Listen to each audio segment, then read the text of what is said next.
अलिबाग जवळील रेवस बायपास नजीक दोन दुचाकींची समोरासमोर धडक होऊन भीषण अपघात झाला। ही घटना शुक्रवार दिनांक 28 मार्च रोजी सकाळी 6:30 वाजण्याच्या सुमारास घडली आहे। या अपघातामध्ये एक दुचाकीस्वार गंभीर जखमी होऊन ठार झाला असून दुसरा दुचाकीस्वार गंभीर जखमी झालाय। मिथिल सुतार असं मृत तरुणाचं नाव आहे। तर जबर जखमी झालेल्या तरुणावर अलिबागमधील जिल्हा रुग्णालयात उपचार सुरू असल्याची माहिती पोलिसांनी दिली। अपघातात दोन्ही वाहनांचं मोठं नुकसान झाल्याची माहिती मिळते। रोहा तालुक्यातील वरसे ग्रामपंचायत हद्दीतील चैतन्य अपार्टमेंट येथे 2 घरं, रोहा अष्टमी नाक्यावरील एम्पायर प्लॅम ठिकाणी 3 घरं, तर नेहरू नगर येथील श्री योग एव्हेन्यू येथील 1 घर अशा एकूण 6 बंद घरांचे कडी कोंडा तोडून चोरी झाल्याने रोहा परिसरात हाहाकार माजलाय। घरामध्ये प्रवेश करून कपाटातील दागिने आणि पैसे चोरून चोरटे पसार झालेत। बंद घरांमध्ये चोरी करण्यापूर्वी या चोरट्यांनी बाजूच्या सर्व फ्लॅटना कडी लावून बाहेरून स्टिकर लावले होते। या चोरट्यांनी वरसे ग्रामपंचायत हद्दीतील चैतन्य अपार्टमेंटमधील 2 ब्लॉकमधून रोख रकमेसह सोन्याचे मौल्यवान दागिने मुद्देमाल घेऊन पोबारा केला आहे। अलिबाग बस आगारात एक अनोळखी मनोरुग्णानं उच्छाद मांडला होता। हा मनोरुग्ण अलिबाग बस स्थानकात बस खाली झोपणे, बसमध्ये चढून उड्या मारणे, तसंच येणाऱ्या जाणाऱ्या बसच्या मध्ये येणे, तसंच प्रवाशांच्या पाठीशी धावत जाणे आदी प्रकार करत असल्याने एसटी कर्मचारी प्रवासी वर्गात घबराट निर्माण झाली होती। एसटी कर्मचारी यांनी तातडीनं अलिबाग पोलीस ठाण्यात संपर्क करून पोलिसांना पाचारण केलं। पोलिसांनी मनोरुग्ण इस्मास उचलून ते पोलीस ठाण्यात गेल्यानंतर प्रवाशांनी सुटकेचा श्वास सोडला। पेण वडखळ मार्गे पेणच्या दिशेने एक टेम्पो अवैधपणे जनावरं घेऊन जात असल्याची माहिती मिळाल्यानंतर पोलीस उपनिरीक्षक विक्रम नवरखेडे यांच्या पथकानं नाकाबंदी केली।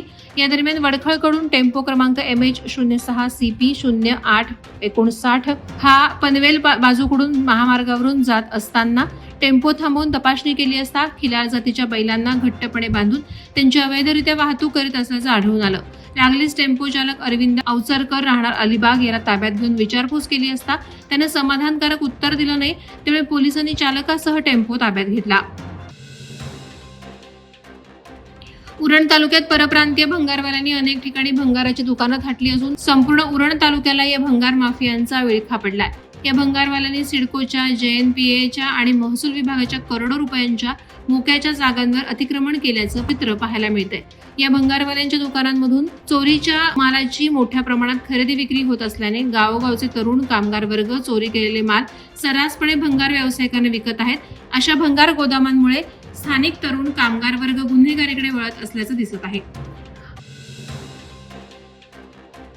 मुंबई गोवा महामार्गावर चोरांचा सुळसुळाट झालाय। गुरुवारी रात्री 2 वाजण्याच्या सुमारास कर्नाळा अभयारण्याजवळ प्राण्यांच्या संरक्षणासाठी लावलेले लोखंडी पत्रे चोरी करताना काही चोर सापडले। मुंबईहून पेणच्या दिशेने काही तरुण जात असताना MH46 BM 0474 क्रमांकाच्या टेम्पोमध्ये काही जण लोखंडी पत्रे भरत असल्याचं त्यांच्या निदर्शनास आलं।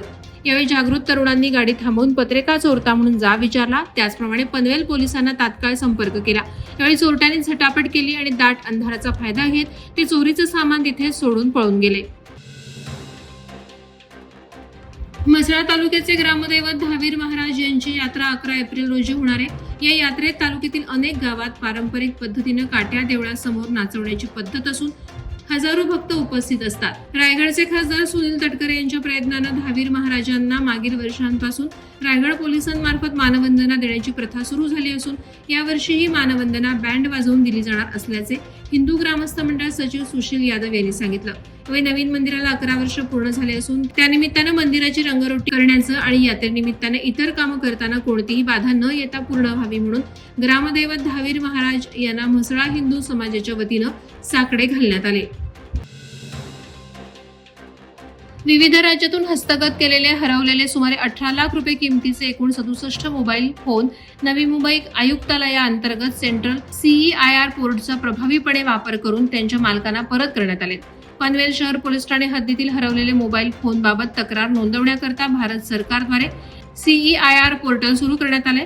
पनवेल शहर पोलीस ठाण्याच्या टीमने विविध राज्यातून आतापर्यंत 18 लाखांचे 67 मोबाईल हस्तगत केले असून ते मोबाईल फोन मोबाईलच्या मूळ मालकांना पोलीस ठाण्यात बोलावून वरिष्ठांच्या हस्ते सन्मानपूर्वक परत करण्यात आले।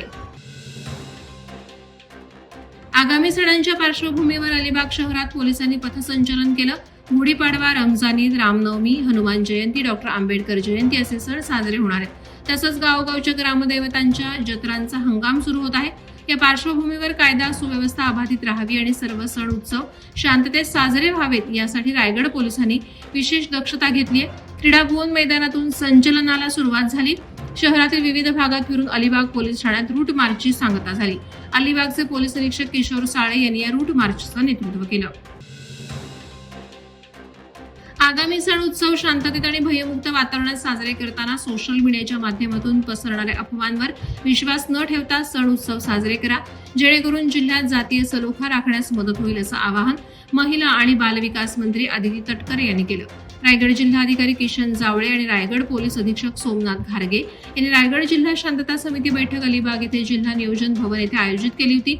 त्याप्रसंगी मंत्री आदिती तटकरे बोलत होत्या. यावेळी बैठकीत शांतता समिती सदस्य, मोहल्ला कमिटी आणि पत्रकार यांनी अनेक सूचना मांडल्या. वादळवारा लाईव्हसाठी न्यूज ब्युरो, रायगड. नवी मुंबई व रायगड जिल्ह्यातील ताज्या बातम्या आणि घडामोडींसाठी सबस्क्राईब करा वादळवारा लाईव्ह चॅनल आणि दाबा बेल आयकॉन.